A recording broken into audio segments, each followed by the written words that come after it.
Hello, lovely people. I welcome you once again to Bright and Clara's channel. Thank you for clicking. This is episode 12 on a 5-bedroom house that we are putting up at Elmina. All right, are you ready? Let's dive into the video. And your view is DMK. This is where I buy my blocks from. Okay, DMK, they supply blocks to Kasua, Gomofete, Big Apple, Winneba, Nyenyano, Bojiase, Noweja, all those areas.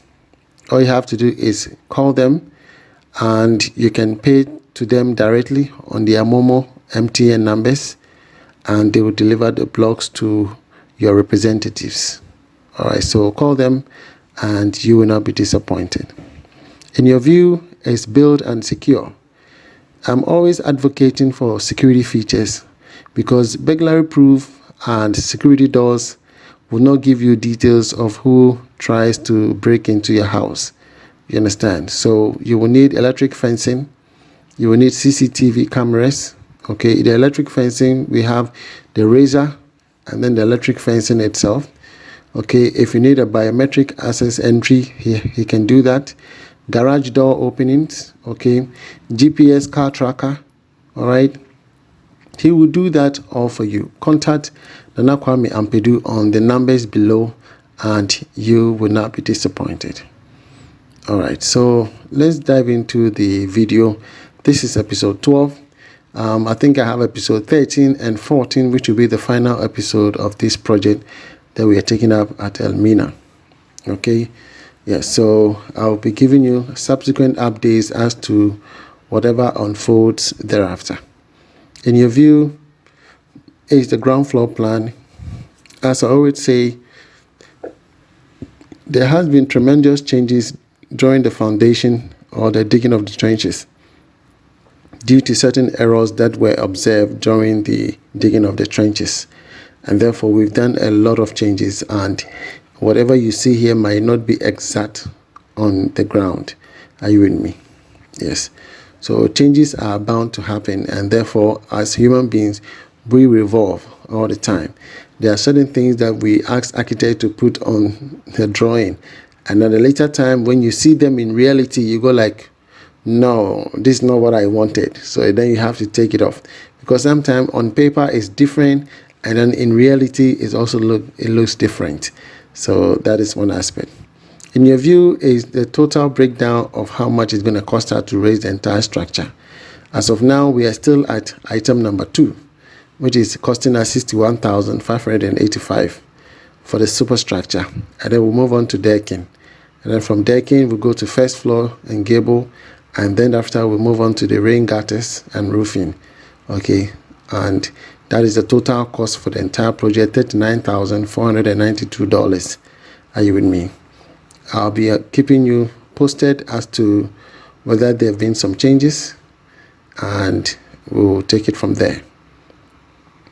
So in your view, we are raising the entire block work up to lintel.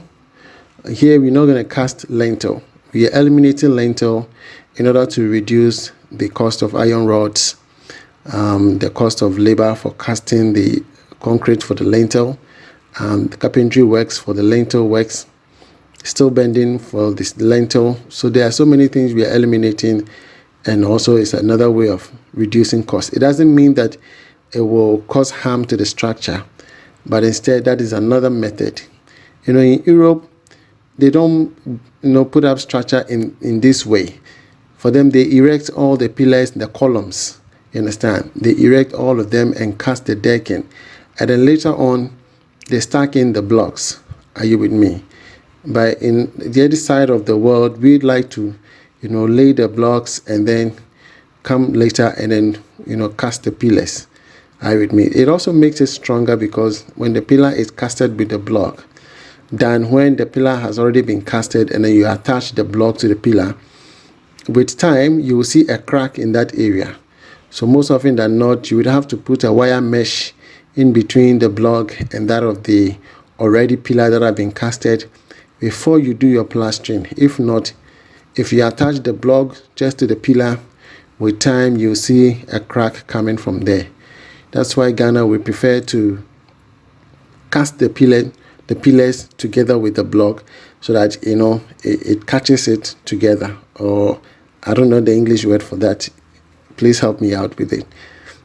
All right, so we need to go about 11 courses. Okay, when you count the block from where they started laying it from the German concrete level all the way up, we need to get about 11 courses. Are you with me? Yes. Some people can go about 12 courses depending on the heights that you want to achieve. In this 11 course, you will notice that it's very high, and then prior to the decking, there's going to be a decking beam. Okay, so when the decking beam comes, that will come about 9 inches. Some go about 8 or mostly 9 inches, okay, for the decking beam. All right, so it will increase the height to about 12 feet, or even that is almost about 3 meters or 3.2 meters. Are you with me?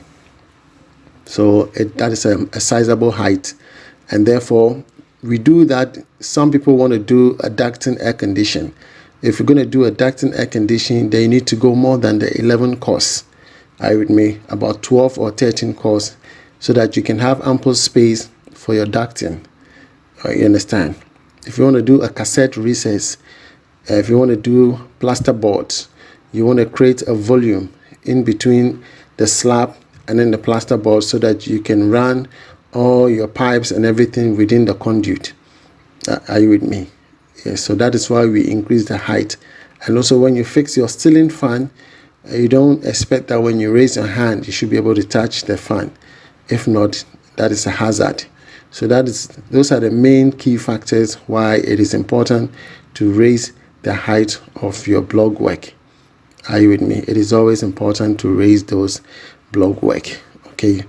Yes, the masons they are not finished yet. They have to patch all those ones and seal those holes all over. Are you with me? So as they are walking up and down, the laterite is compacting. You understand? So by the time we finish with the entire block work, we have to obtain a top level. We call something a top level. Each block work to the other, we need to put a board across at 90 degrees and then put a spirit level on top, so that we want to make sure that we've achieved the same height. Are you with me? If the same height is not achieved, we need to adjust with a mortar. The reason why we do that is that if the top levels are not the same, it makes it difficult for the carpenter when they are doing the decking, because they need to be adjusting the board in order to meet the required level. So some places will be deeper and some places will be smaller because the block is not leveled. You understand? And areas where we have tiny blocks, you realize that we've decided not to continue laying those blocks because it can easily fall off.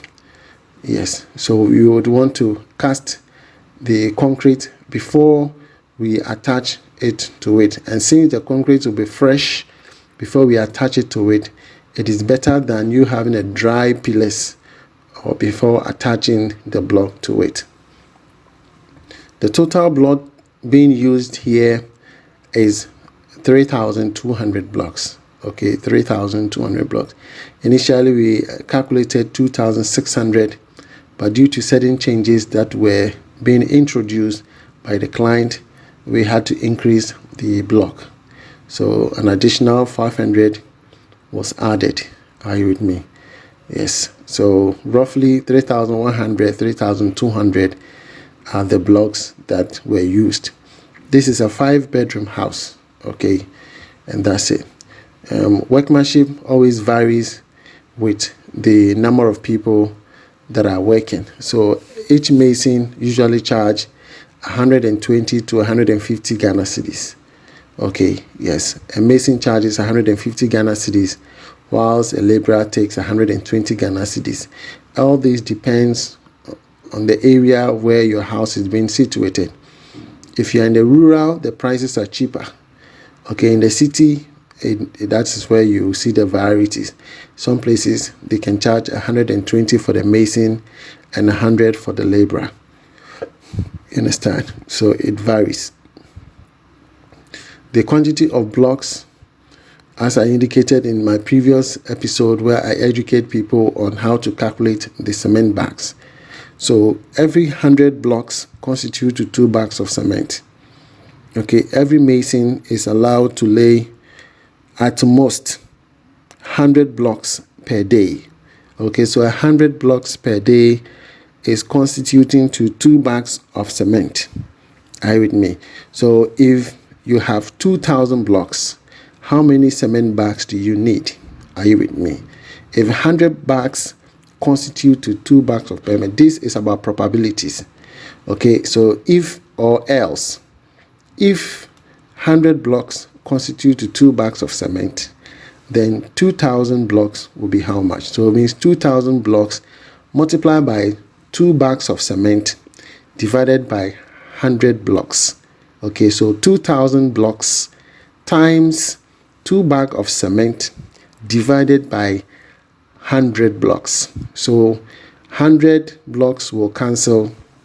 You can say 0, 0 will cancel 0, 0. So you have 2 over 1. So it means that 2 multiplied by the other 2 divided by 1. Are you with me? Yes. So you will be getting your 40 bags from there. Are you with me? You are getting 40 bags from there. It is very, very important to be able to do your calculation properly so that no mason or a contractor will tell you, oh, give us 100 bags for plastering or give us 100 bags of cement for just block laying. It's unheard of. Are you with me? It's unheard of. Now, the quantity of iron rods that were being used here, I made mention of that in episode 4 or 5. Okay, the total iron rods that we've purchased for the continuous pillars is 99 pieces. The 99 pieces of 16 mm, okay, is what we used from the foundation up to this level. We have not purchased any iron rods anymore. Are you with me? So 99 pieces of 16 mm, and then 12 mm for the mat, and then 10 mm for the rings. Okay, so as you can see, we are almost coming to an appreciable height of the entire structure. This structure has been put up by my team, okay, and this is what we are good at. We don't take people's money and squander. No, we make sure, because I am building too, and I know the pain, the hassle people go through to send money to their loved ones to build houses for them, and they eat the money. You understand? They sit down carefully and they eat the money. They don't even care. You understand?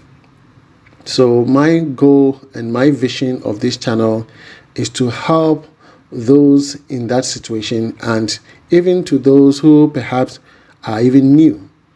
I'm here and I'm responsible for each and all my artisans that I display on the channel. You can contact them directly. You can do business with them directly, and you are safe, because I make sure that before I put anybody on this channel, I vet the person, unless perhaps the person is, hiding him in certain characters, which I believe I may not be able to see all of them. But so far so good. I have been so blessed that all the people that I place on the channel have been very, very encouraging. The foreman, Mr. Stephen Oppong, he's my right-hand man because I know him inside out.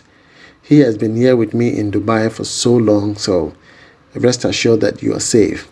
My glass man, Mr. Adom, you are safe.